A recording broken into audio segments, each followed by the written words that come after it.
Hello students, कैसे हैं आप सब लोग। उम्मीद करती हूँ सब अच्छे होंगे और स्वस्थ होंगे। मैं Meena Rana ICT virtual class में आपका स्वागत करती हूँ। स्टूडेंट्स, हम पढ़ रहे हैं क्लास 12th का मैथ्स और जैसा कि आप जानते हैं प्रीवियस ईयर क्वेश्चंस को हम सॉल्व कर रहे हैं टॉपिक वाइज और चैप्टर वाइज। तो यहाँ पे हमने पहला चैप्टर और दूसरा चैप्टर वो हमने कंप्लीट कर लिया है। इसके जितने भी आपके टॉपिक थे उन पर बेस्ड जो भी क्वेश्चन हैं प्रीवियस ईयर में आए हुए उन क्वेश्चन पर भी हमने डिस्कस कर लिया है। ठीक है, तो अब यहाँ पर हम पढ़ रहे हैं थर्ड चैप्टर और थर्ड चैप्टर के भी हम बहुत सारे जो आपके कॉन्सेप्ट हैं उनको हमने समझ लिया है। तो यहाँ पे मैट्रिक्स जो है आपका चैप्टर नंबर 3 है और मैट्रिक्स क्या होता है, ऑर्डर ऑफ मैट्रिक्स क्या होता है, एलिमेंट्स के एड्रेस क्या होते हैं और टाइप ऑफ मैट्रिक्स से भी जिन टाइप्स के आपके क्वेश्चंस आते हैं वो भी हमने प्रीवियस लेक्चर में पढ़ लिया है। ठीक है, और हम पढ़ रहे हैं ऑपरेशन ऑन मैट्रिक्स, यानी कि कौन कौन से ऑपरेशन हम क्या कर सकते हैं मैट्रिक्स में कर सकते हैं। ठीक है, तो हमने यहाँ पे एडिशन पढ़ा, सब्ट्रैक्शन ऑफ मैट्रिक्स पढ़ा और स्केलर मल्टीप्लिकेशन ऑफ मैट्रिक्स पढ़ा। तो एडिशन हम कर सकते हैं दो मैट्रिक्स का, लेकिन कब कर सकते हैं, जब उन दोनों मैट्रिक्स की ऑर्डर सेम हो, ऑर्डर ऑफ मैट्रिक्स अगर सेम हो तभी उन दोनों का एडिशन या सब्ट्रैक्शन पॉसिबल है। स्केलर मल्टीप्लिकेशन का मतलब क्या है, किसी भी नंबर से आप क्या कर रहे हैं, किसी मैट्रिक्स से उसको अगर मल्टीप्लाई कर रहे हैं तो उस मैट्रिक्स के हर एलिमेंट से उस नंबर को आप मल्टीप्लाई करेंगे। ठीक है, ये हमने प्रीवियस लेक्चर में पढ़ा था स्केलर मल्टीप्लिकेशन क्या होता है। ठीक है, तो देखिए लेट सपोज यहाँ पे 2 कोई नंबर है और यहाँ पे ए बी सी और डी ये 4 एलिमेंट्स हैं। ठीक है, 2 क्रॉस 2 की ये आपके पास मैट्रिक्स है। स्केलर का मतलब क्या है, यहाँ पर आपके पास एक कांस्टेंट नंबर होगा, इस कांस्टेंट नंबर से आप क्या करेंगे, इन चारों एलिमेंट से क्या कर देंगे, मल्टीप्लाई कर देंगे। तो मल्टीप्लाई के बाद ये आ जाएगा 2a 2b 2c और 2d। तो ये आपका होता है स्केलर मल्टीप्लिकेशन ऑफ मैट्रिक्स। अब देखिए मल्टीप्लिकेशन ऑफ मैट्रिक्स क्या होता है, इससे पहले हम एडिशन ऑफ मैट्रिक्स की कुछ प्रॉपर्टी है और सब्ट्रैक्शन ऑफ मैट्रिक्स की कुछ प्रॉपर्टी है, उनको पढ़ लेते हैं। इसके बाद हम क्या करेंगे, some properties of matrix addition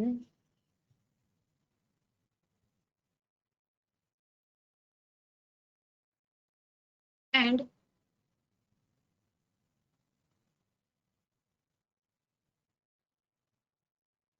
subtraction।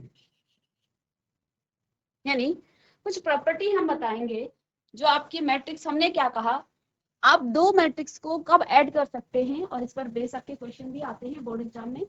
तो दो मैट्रिक्स को आप कब ऐड कर सकते हैं या सब्ट्रैक्शन कर सकते हैं, यदि उनका ऑर्डर ऑफ मैट्रिक्स सेम हो। यदि ऑर्डर सेम है तो आप उन दोनों मैट्रिक्स को ऐड कर सकते हैं। ठीक है, प्रॉपर्टी में देखिए बच्चों, यहाँ पे पहली जो प्रॉपर्टी है एडिशन के लिए, तो हम क्या कहेंगे, अगर आप a प्लस बी कर रहे हैं, a प्लस बी यानी कि ए मैट्रिक्स को बी मैट्रिक्स के साथ आप क्या कर रहे हैं, ऐड कर रहे हैं, तो हम क्या कहेंगे, आप b प्लस ए भी कर सकते हैं। मैट्रिक्स में ये पॉसिबल है। ठीक है, और ये जो लॉ था जब हम क्या कर रहे थे, a plus B is equal to B plus A, और छोटी क्लासेस में हमने क्या पढ़ा है, ये कौन सा लॉ है आपका, जब ये रिवर्स हो जाता है, इस प्रॉपर्टी को हम क्या कहते हैं, ये आपका कॉम्यूटेटिव प्रॉपर्टी है। तो इसको हम कहेंगे कॉम्यूटेटिव प्रॉपर्टी या लॉ, जो भी आप इसको कह सकते हैं, लॉ कहें या प्रॉपर्टी कहें। ठीक है, तो आप देख पाएंगे कि जब आप दो मैट्रिक्स को ऐड कर रहे हैं, ठीक है, जैसे अगर ए मैट्रिक्स मेरे पास 1 2 3 4 है और मैं इन दोनों मैट्रिक्स को क्या कर रही हूँ और बी मैट्रिक्स मेरे पास है, देखिए मैं डायरेक्ट यहाँ पे दो मैट्रिक्स लिख दूं, आप इसको देखिए 1 2 3 4 ये कोई मैट्रिक्स है और प्लस में दूसरी मैट्रिक्स है 2 4 3 और 1। ठीक है, यहाँ पे ये ए मैट्रिक्स है और ये आपकी ए मैट्रिक्स और ये आपकी बी मैट्रिक्स है। अगर इन दोनों को रिवर्स किया जाए, यानी कि 2 4 3 1 मैट्रिक्स को मैं पहले लिखूं और प्लस में 1 2 3 4 इसको पहले लिखूं, तो जब आप ऐड करेंगे, हमने क्या कहा, जो आपके इसके करस्पॉन्डिंग एलिमेंट्स होते हैं वो आपस में क्या हो जाते हैं, ऐड हो जाते हैं। करस्पॉन्डिंग का मतलब इसका पहला एलिमेंट सेकेंड एलिमेंट्स की अगर ऑर्डर ऑफ मैट्रिक्स सेम है, तो ये सिर्फ तभी होगा जब ऑर्डर ऑफ मैट्रिक्स सेम होगा। ठीक है, यहाँ पर आप पहले एलिमेंट्स को पहले एलिमेंट से ऐड करेंगे, तो ये आपके पास 1 + 3 1 + 2 आपका 3 आ जाएगा, चलिए इसको पूरा लिख लेंगे। 2 + 4, 3 + 3, 4 + 1, ठीक है, इज इक्वल टू 2 + 1, 4 + 2, 3 + 3, 1 + 4, ठीक है। ये आपके पास ऐड कीजिए तो ये आ जाएगा 3 और यहाँ पे 4 और 6, 6, 5, ये यहाँ की मैट्रिक्स आ गई। और यहाँ पे देखिए यहाँ भी 3, 4 और 2, 6 और 5। तो यहाँ पे देखिए जो आपका a + b है वो इक्वल आ गया है b + a के। यानी कि आप जब दो मैट्रिक्स को क्या करते हैं, ऐड करते हैं, ऐड करने के बाद अगर आप उसको रिवर्स कर रहे हैं, ठीक है, जैसे कि हम कम्यूटेटिव लॉ में पढ़ते थे, कम्यूटेटिव जो आपकी प्रॉपर्टी है वहां पे हम पढ़ते थे कि रिवर्स करने पर दोनों नंबर क्या हो जाते हैं, उनका जो मान है वो सेम आता है। तो मैट्रिक्स में भी सेम काम होता है क्योंकि ऑर्डर ऑफ मैट्रिक्स सेम होगी, ठीक है। तो ये आपका क्या है, एक पहली प्रॉपर्टी है कि ये कम्यूटेटिव होता है, ठीक है। इसी प्रकार से अब सबको हम नहीं प्रूव करेंगे, ठीक है, इसको भी आप लिख लेंगे। इसमें जो सेकंड प्रॉपर्टी है वो है कि ये जो है एसोसिएटिव भी होता है। और एसोसिएटिव के लिए हम क्या करते हैं, आपके पास 3 मैट्रिक्स होगी a + b + c, 3 मैट्रिक्स आपके पास, ठीक है। एसोसिएटिव में हम क्या करते हैं, पहले a और b का हम ग्रुप बनाएंगे और c पे ऐड कर देंगे। यहाँ पर राइट हैंड साइड में आपके पास क्या होगा, अगेन a + b + c, ठीक है। तो यहाँ हम b + c को क्या कर देंगे, ग्रुप बनाएंगे, ऐड करेंगे। तो यहाँ पर ये आपकी एसोसिएटिव प्रॉपर्टी या लॉ आप इसको कह सकते हैं, ठीक है। तो जो आपका मैट्रिक्स है वो कम्यूटेटिव होता है, सेकंड यहाँ पे वो एसोसिएटिव भी होता है मैट्रिक्स। तो इसको आप कॉपी करें। लेकिन देखिए एसोसिएटिव में ये प्रॉपर्टी आपका जो एडिशन में है, जो लॉ है, ये प्रॉपर्टी आपकी सेटिस्फाई होती है, यही आपका सब्ट्रैक्शन के केस में सेटिस्फाई नहीं होता है। यानी कि a - b does not equal to b - a। जब आप किसी मैट्रिक्स को दूसरी मैट्रिक्स से आप क्या कर रहे हैं, सब्ट्रैक्शन कर रहे हैं, उसको घटा रहे हैं, अगर इस प्रोसेस को आप रिवर्स कर दें तो ये इक्वल नहीं आएगा। ये कैसे, ये हम यहाँ पे देख लेते हैं। लेट सपोज कि आप a - b, यही एग्जांपल हम ले लें, 1 2 3 4, ये एक कोई मैट्रिक्स है और इसको हम माइनस कर रहे हैं किससे, 2 4, इस दूसरी मैट्रिक्स को 3 1, इस मैट्रिक्स को इक्वल टू में क्या आ जाएगा, यहाँ पर 2 4 पहले आ जाएगा, 3 1, इसको हम माइनस कर देंगे किसमें से, 1 2 3 4, ठीक है। तो ये हम एक रफ वर्क आपको समझाने के लिए कि किस तरह से ये जो है इक्वल नहीं होता है। तो करस्पॉन्डिंग जैसे देखिए ऑर्डर ऑफ मैट्रिक्स सेम है, यहाँ भी ऑर्डर ऑफ मैट्रिक्स सेम है, 2 × 2 की ये है। तो पहले इस काम आपका ऑर्डर ऑफ मैट्रिक्स निकालना है, अगर सेम है तो सब्ट्रैक्शन पॉसिबल है, अदरवाइज आप सीधे लिख देंगे कि सब्ट्रैक्शन डज नॉट पॉसिबल या डज नॉट एग्जिस्ट लिख सकते हैं, ठीक है। तो यहाँ पे देखिए पहले एलिमेंट से सब्ट्रैक्शन करेंगे, मींस 1 - 2 और यहाँ पर 2 - 4, यहाँ पे 3 - 3 और यहाँ लिखेंगे 4 - 1। तो ये तो आपकी इधर लेफ्ट हैंड साइड की मैट्रिक्स आ गई है। राइट हैंड साइड वाली मैं यहाँ लिख देती हूँ, करस्पॉन्डिंग एलिमेंट्स यानी कि 2 - 1 और 4 - 2, ठीक है। यहाँ पे 3 - 3 और 1 - 4, ठीक है, ये आ गया। अब यहाँ पे देखिए 2 माइनस, देखिए लेफ्ट हैंड साइड वाला देखेंगे, 1 - 2, ये माइनस का 1 आ जाएगा और ये माइनस का 2, ये 0 और ये 3, इधर की मैट्रिक्स आपकी ये आ गई है। राइट हैंड साइड चेक करेंगे, 2 - 1 तो 1 होता है, 2 - 4 - 2 आपका 2 हो जाएगा, ये 0 और ये माइनस का 3, ठीक है। अब आप यहाँ देखिए एलिमेंट्स को देखिए, इसकी जो पहला एलिमेंट्स है, क्या 1 और -1 इक्वल हो सकते हैं, नहीं हो सकते हैं, 1 अलग है, 1 पॉजिटिव का नंबर है और ये आपका नेगेटिव नंबर है। -2 और 2 कभी भी इक्वल नहीं हो सकते हैं, क्योंकि हम क्या कहते हैं, जब ऑर्डर ऑफ मैट्रिक्स सेम हो तो हम उनको क्या करते हैं, मैट्रिक्स इक्वालिटी से उनको सेम कर देते हैं, ठीक है। यानी कि इसके करस्पॉन्डिंग एलिमेंट्स आपस में इक्वल होंगे, ठीक है। तो अगर आप एलिमेंट्स को कंपैरिजन करें तो -1 डज नॉट इक्वल टू 1, -1 1 के इक्वल नहीं हो सकता है, -2 2 के इक्वल नहीं होगा, 0 तो 0 है यहाँ पे, और -3 जो है 3 के इक्वल नहीं हो सकता है, यानी कि ये दोनों आपस में कभी भी इक्वल नहीं होंगे, तो ये आपस में इक्वल नहीं है।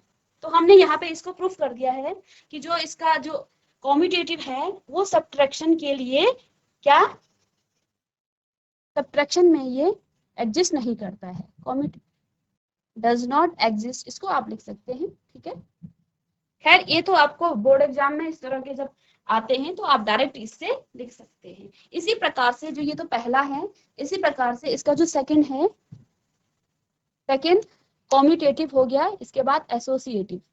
ठीक है, तो एसोसिएटिव प्रॉपर्टी यहाँ पे आपकी एग्जिस्ट नहीं करेगी। a माइनस बी माइनस सी जब आप करेंगे वो डज नॉट इक्वल हो जाएगा a माइनस बी माइनस सी। तो जब आप इनकी ग्रुपिंग करेंगे तो ये भी आपस में इक्वल नहीं होंगी। तो ये दो प्रॉपर्टी थी सब्ट्रैक्शन और एडिशन की।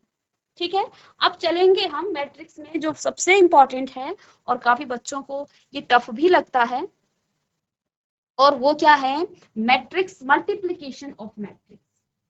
मल्टीप्लिकेशन का मतलब है दो मैट्रिक्स को आप किस तरह से मल्टीप्लाई करेंगे। स्केलर में क्या था, आपके पास वहां पर कोई नंबर होता, उस नंबर को आप क्या करेंगे, उस मैट्रिक्स के हर एलिमेंट्स के साथ क्या कर देंगे, मल्टीप्लाई कर देंगे, तो वो तो इजी है। लेकिन मल्टीप्लिकेशन के लिए हमें थोड़ा कुछ चीजें देखनी पड़ेंगी। If A and B any two matrix, अगर ए और बी आपके पास दो मैट्रिक्स हैं, then their product A B will be defined only when the number of column in A is equal to the number of row in B। अब ये तो आपको एक डेफिनेशन टाइप का दे दिया है। हम क्या करेंगे, हम यहाँ पर आपको एक यहाँ पर एक क्या लेंगे, मैट्रिक्स लेंगे।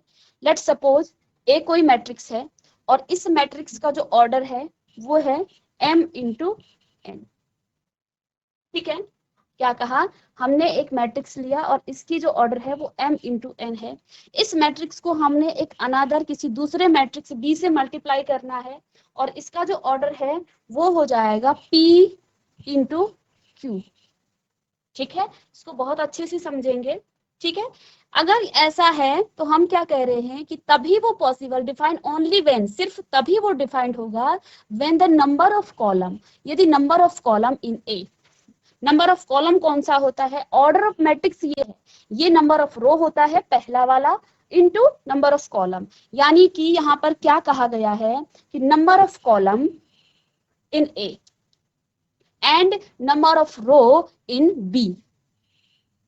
अगर number of column in A and number of row in B are equal, then the जो मैट्रिक्स मल्टीप्लिकेशन इज पॉसिबल।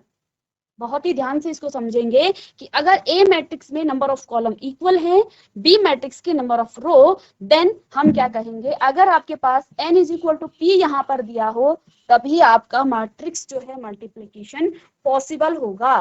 ठीक है, इसको हम क्या लिखेंगे, तभी ये आपका पॉसिबल होगा। ठीक है, तो यहाँ पर आप लिख सकते हैं कि मैट्रिक्स मल्टीप्लिकेशन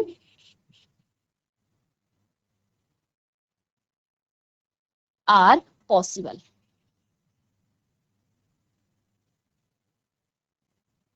पॉसिबल, अब इसका मतलब क्या है, इसका मतलब क्या है, लेट सपोज ए आपके पास क्या है, कोई मैट्रिक्स है 1 2 एंड 3।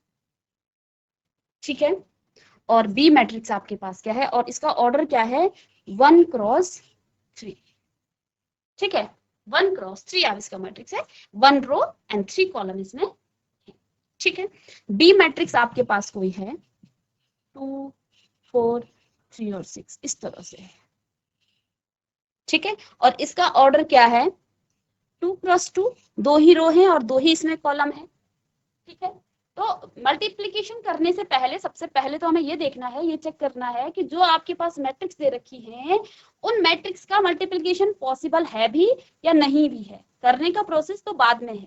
ठीक है, अब मुझे यहाँ दिखाई दे रहा है कि इसमें नंबर ऑफ कॉलम, हमने सबसे पहले चेक करना है number of column in first matrix. जो भी फर्स्ट मैट्रिक्स होगी, यहाँ जरूरी नहीं है ए को नहीं रटना है, कि जो पहली मैट्रिक्स है उसकी कॉलम और दूसरे मैट्रिक्स की रो क्या होनी चाहिए, इक्वल होनी चाहिए। ये नंबर ऑफ कॉलम है और यहाँ आप देख पा रहे हैं नंबर ऑफ रो 2 इक्वल नहीं है, यानी कि यहाँ पर मल्टीप्लिकेशन हो ही नहीं सकता है। 3 डज नॉट इक्वल टू 2, यानी कि इन दोनों मैट्रिक्स में हम मैट्रिक्स मल्टीप्लिकेशन नहीं कर सकते हैं। तो इसमें नहीं कर सकते तो किस टाइप के मैट्रिक्स में हम क्या करेंगे, देखते हैं किस टाइप का जो आपके पास मैट्रिक्स है वो मल्टीप्लिकेशन पॉसिबल है। ठीक है, तो यहाँ पे लेट सपोज 1 मल्ट 3 और बी मैट्रिक्स में अगर इस तरह से लूं 1 या 4 5 6, ठीक है। इस मैट्रिक्स का आप ऑर्डर देखिए, इस मैट्रिक्स का ऑर्डर क्या है, इसका ऑर्डर है 1 इंटू 3, 1 इंटू 3, ठीक है। तो यहाँ पर आपको क्या दिख रहा है, रो कितनी है, 1 नहीं था उसमें, उसमें 3 थी रो, ठीक है, वो हमने गलत लिख दिया था। रो कितनी है, ये है R1, ये आपका R2, ये आपका R3, 3 रो है इसमें, 3 रो एंड 1 कॉलम, ठीक है। तो यहाँ पर आप क्या देख पा रहे हैं कि यहाँ पे आपको 3 रो दिख रही है, ठीक है। चलिए ऑर्डर ऑफ मैट्रिक्स देखेंगे, इसके number of column equal to number of row है, number of column equal to number of row. अब हम कह सकते हैं कि इस बी मैट्रिक्स में आप ए मैट्रिक्स को क्या कर सकते हैं, मल्टीप्लाई कर सकते हैं, ठीक है। तो इतनी बात पहले हमें याद रखनी है कि जब भी आप मैट्रिक्स मल्टीप्लिकेशन कर रहे हैं तो आपको क्या क्या चाहिए, एक तो number of row, number of column in first matrix और number of row in second matrix क्या हो, आपका इक्वल हो। तो उस केस में हम कहेंगे कि आपका जो मैट्रिक्स मल्टीप्लिकेशन है वो आपका पॉसिबल होगा, ठीक है। चलिए एक क्वेश्चन करेंगे हम यहाँ पे और ये भी चेक करेंगे। अब पॉसिबल है, इसके बाद हमें ये चेक करना है कि आप कैसे उसका मल्टीप्लिकेशन करेंगे। तो हम यहाँ पर तो ऐसे मैट्रिक्स लेंगे जिनका मल्टीप्लिकेशन क्या है, पॉसिबल है। लेट सपोज आपके पास ए कोई मैट्रिक्स है और ए मैट्रिक्स के एलिमेंट्स हैं 1 2 4 1, 1 2 4 और 1, ये ए मैट्रिक्स है, ठीक है। और बी मैट्रिक्स आपके पास है, बी मैट्रिक्स आपके पास है 1 और 3, 1 और 3, ये आपके बी मैट्रिक्स है, ठीक है। अब देखिए मल्टीप्लिकेशन करना है आपको, ऐसा दिया होगा find A B, A B का मतलब क्या है, ए इंटू बी, ठीक है। ए बी हम कब निकालेंगे, जब ऑर्डर ऑफ मैट्रिक्स सेम हो। तो इसकी ऑर्डर क्या हो जाएगी, 2 मल्टीप्लाई बाय 2, 2 इंटू 2 इसका ऑर्डर है। और इसका ऑर्डर क्या है, नंबर ऑफ रो कितने हैं 2 और नंबर ऑफ कॉलम क्या है 1, ठीक है। तो ये इसकी, अब हम देख पा रहे हैं यहाँ पर number of column equal to number of row, ठीक है, ये क्या है, इक्वल है। देन अब हम कहेंगे कि यहाँ पर आपका मैट्रिक्स मल्टीप्लिकेशन पॉसिबल है, ठीक है। अब पॉसिबल है तो किस तरह से हम इनको मल्टीप्लाई करें, तो यहाँ पे आप देखेंगे जब आप निकालना है, आप अब हम जब मल्टीप्लिकेशन करेंगे इन दोनों मैट्रिक्स का, हमें किस ऑर्डर की मैट्रिक्स मिलेगी, तो हमें मिलेगी 2 क्रॉस 1 ऑर्डर की मैट्रिक्स। जब आपको ए बी मैट्रिक्स मिलेगा, आपको ए बी मैट्रिक्स मिलेगा, ए बी मैट्रिक्स आपको मिलेगा, ये आपको मिलेगा 2 क्रॉस 1 की। रेस्ट ऑफ द आपके ऑर्डर जो है वो जो आपकी नई मैट्रिक्स बनेगी, आई बात समझ में, ठीक है। यानी कि जो मैट्रिक्स आपको अब मिलने वाली है उसमें 2 रो होंगी और एक उसमें कॉलम होगा, ठीक है। तो मैट्रिक्स हमने आपको प्रीवियस लेक्चर में बताया था, तो 2 रो का मतलब क्या है, A1 1 और A2 1। इस मैट्रिक्स में कितनी, 2 रो हो गई और एक कॉलम हो गया, ठीक है। इस मैट्रिक्स में 2 रो और एक कॉलम आपको मिल गई है, ठीक है। अब मल्टीप्लिकेशन करना हम स्टार्ट करते हैं। अब देखिए यहाँ पे आपकी ए मैट्रिक्स क्या है 1 2 4, ठीक है। और बी मैट्रिक्स आपके पास क्या दे रखी है 1 और 3, ठीक है। हमने ये भी चेक कर लिया है कि इन दोनों जो आपके पास मैट्रिक्स हैं, इन दोनों में मैट्रिक्स जो मल्टीप्लिकेशन है वो पॉसिबल है, क्योंकि दोनों में फर्स्ट मैट्रिक्स के number of column equal to second matrix के नंबर ऑफ रो क्या है, इक्वल है, ठीक है। ये चीजें हमने यहाँ पे देख ली हैं। अब जो आपको मैट्रिक्स ए इंटू बी मिलेगा वो मिलेगा आपको 2 इंटू 1, 2 इंटू 1 का मतलब है आपके पास 2 रो होंगी और एक कॉलम होगा। अब उन एलिमेंट्स के जो आपको एड्रेस हैं वो आपको ढूंढने हैं। एड्रेस क्या आएगा आपके पास A11 और A 2 1। ठीक है, अब कैसे निकालेंगे बहुत ही ध्यान से आप लोग देखेंगे। ठीक है, कैसे हम इसका मल्टीप्लिकेशन करते हैं। देखिए हमें क्या निकालना है, पहला एलिमेंट्स निकालना है। ठीक है, पहले एलिमेंट्स का जो एड्रेस है वो है 1 1। 1 1 का मतलब क्या होता है, first row and first column. 1 1 का मतलब first row and first column. First row कहां से आएगी, ये आपकी आएगी फर्स्ट मैट्रिक्स से, और पहली कॉलम यहाँ पर तो एक ही कॉलम है तो कॉलम तो सेम होगा, यानी कि फर्स्ट रो पहले जो आपके पास मैट्रिक्स है, फर्स्ट रो के पहले रो से, फर्स्ट मैट्रिक्स के पहली रो से सेकंड मैट्रिक्स के पहले कॉलम से आपको क्या करना है, इसको मल्टीप्लाई करना है। तो देखिए करस्पॉन्डिंग एलिमेंट्स को, तो 1 इंटू 1 आपके पास क्या आ जाएगा, इसको आप इस तरह से लिख लें। तो आप क्या लिखेंगे, 1 मल्टीप्लाई बाय 1, और प्लस में क्या आ जाएगा, 2 मल्टीप्लाई बाय 3। ठीक है, इसके बाद इस मैट्रिक्स का एड्रेस क्या है, 2, यानी कि पहली जो आपके पास मैट्रिक्स है उसका सेकंड कॉलम यहाँ, सेकंड रो ये है। ठीक है, यानी कि अब इस रो को इस कॉलम से हमें क्या करना है, मल्टीप्लाई करना है। तो यहाँ पर आ जाएगा 4 इंटू 1, और ये आ जाएगा प्लस में 1 इंटू 3। ठीक है, तो इसको आप सॉल्व कीजिए, 1 + 6, और ये भी आपके पास आ जाएगा 4 + 3। ठीक है, 1 + 6 आपके पास 7, और यहाँ पर भी कितना आ जाएगा, 4 + ये 7। समझ में आया आप लोगों को। किसी बच्चे को अगर मैट्रिक्स मल्टीप्लिकेशन में कोई डाउट्स है तो आप पूछ सकते हैं। ठीक है, क्योंकि मैट्रिक्स में अगर आपको ने मल्टीप्लिकेशन नहीं सीखा तो मैट्रिक्स आपने सीखा ही नहीं। ठीक है, किसी भी बच्चे को अगर डाउट्स है तो आप पूछ सकते हैं।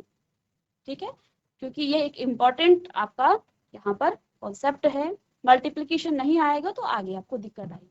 ठीक है, इसको आप कॉपी करें, और अगर आपको समझ में आ गया है, GIC डॉन बेटा आपको समझ में आया, हाथ खड़े कर लेंगे आप लोग, माइक ले लीजिए कोई बच्चा। Good afternoon ma'am. Good afternoon, कौन सी क्लास के बच्चे आप, 12th क्लास से। 12th क्लास के, वेरी गुड। आपको समझ में आया जी। कैसे कैसे किया बच्चे हमने, मैट्रिक्स मल्टीप्लिकेशन कब पॉसिबल होता है, जब rho into column, rho into, column. एक सेकेंड, यहाँ पर मैं एक आपको मैट्रिक्स लिख रही हूँ, 1 2 3 4, और दूसरी मैट्रिक्स है यहाँ पे आपके पास 1 2 और 3। क्या इन दोनों मैट्रिक्स को आप मल्टीप्लाई कर सकते हैं, नहीं। क्यों, इसका ऑर्डर ऑफ मैट्रिक्स बताएंगे आप, 2 इंटू 2। 2 इंटू 2। 2 इंटू 2 का मतलब क्या हुआ बच्चे, 2 रो और 2 कॉलम। 2 रो और 2 कॉलम, और इसका order of matrix 1 into 3। 1 into 3।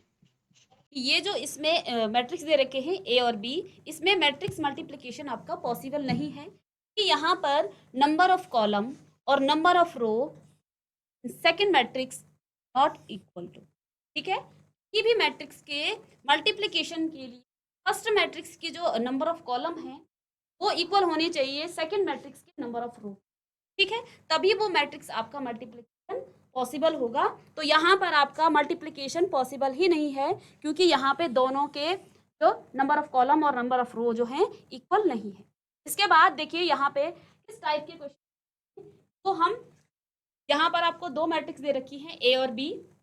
ठीक है, तो ये आपको देखिए 2017 में इस टाइप के क्वेश्चन आ रखे हैं। तो हम नेक्स्ट लेक्चर में, यहाँ पर ये आपका जो नेक्स्ट लेक्चर में हम इनको लेंगे, नेक्स्ट